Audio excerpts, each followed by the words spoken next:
চলতি বছরের শেষ দিকে জাতীয় সংসদের নির্বাচন হতে পারে বলে জানিয়েছেন অন্তর্বর্তী সরকারের প্রধান উপদেষ্টা ডক্টর মোহাম্মদ ইউনূস।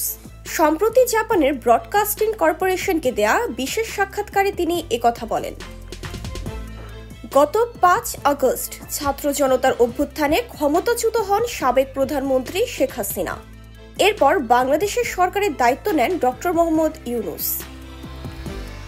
সাক্ষাৎকারে এই নোবেল বিজয়ী অর্থনীতিবিদ জানান, তিনি নিশ্চিত করতে চান বাংলাদেশ তার নিজ পায়ে দাঁড়াবে এবং আরও শক্তিশালী হবে। এছাড়া যারা নির্বাচনে নির্বাচিত হবে তারা কাজ করার জন্য শক্তিশালী ভিত্তি পাবে।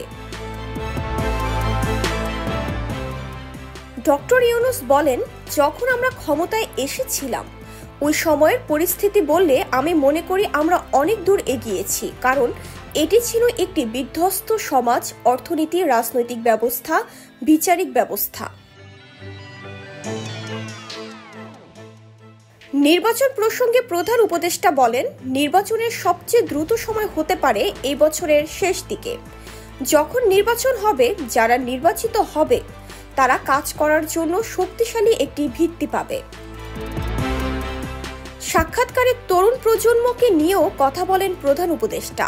তিনি বলেন, তরুণরা তাদের সৃজনশীলতার শক্তি প্রদর্শন ও পুরো বিশ্বের সঙ্গে এটি ভাগ করতে চায়।